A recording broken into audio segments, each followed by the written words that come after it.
Alright, our project is moving along. Here we've got the subfloor done, and what we have down is our, I guess you could call it our sill plate. What we do is we put down 2x4 redwood and fir for the logs. You can see the logs sitting on them over there. That's so that the logs, as the water comes down the side of the house when it rains, it'll shed off the side of this, and the siding will tuck up underneath of here, and so then it'll allow the water to shed off of the house without wanting to leak into the main floor of the house. So what we do is we just again put a 2x4 redwood, 2x4 fir, we nail them down, we snap our line. I don't know if you can just see it there on the inside of the fir. We snap the line 5.5 inches in from the outside edge of the house. It gives us an 1.5 inch overhang with the two 2x4s. Go down and nail it. We foam underneath of it. We use the red Great Stuff foam. We put it underneath of that just to seal it up so that we don't have wind and moisture coming in underneath.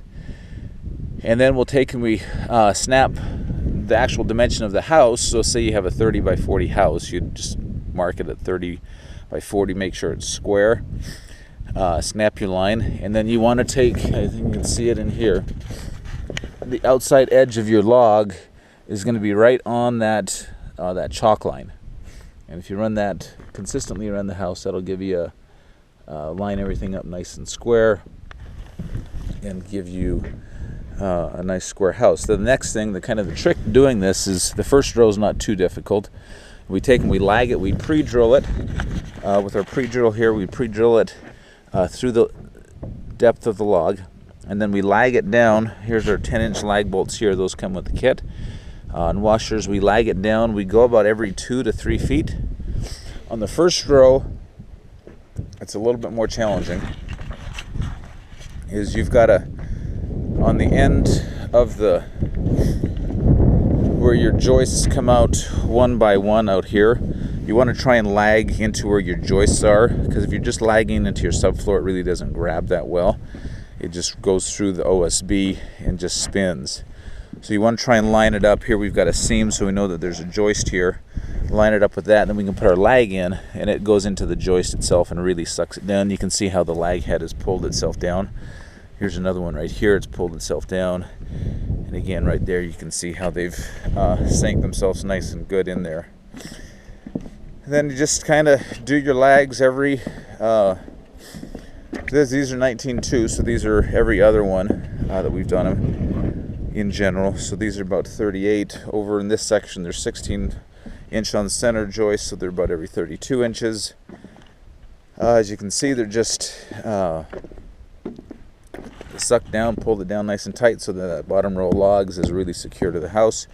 Here's the opening. We're going to have a sliding door back here, so we didn't extend the redwood and the fir all the way across. We kind of rough estimated it and left the section out, so if it snows, we can shovel and get it out pretty easy.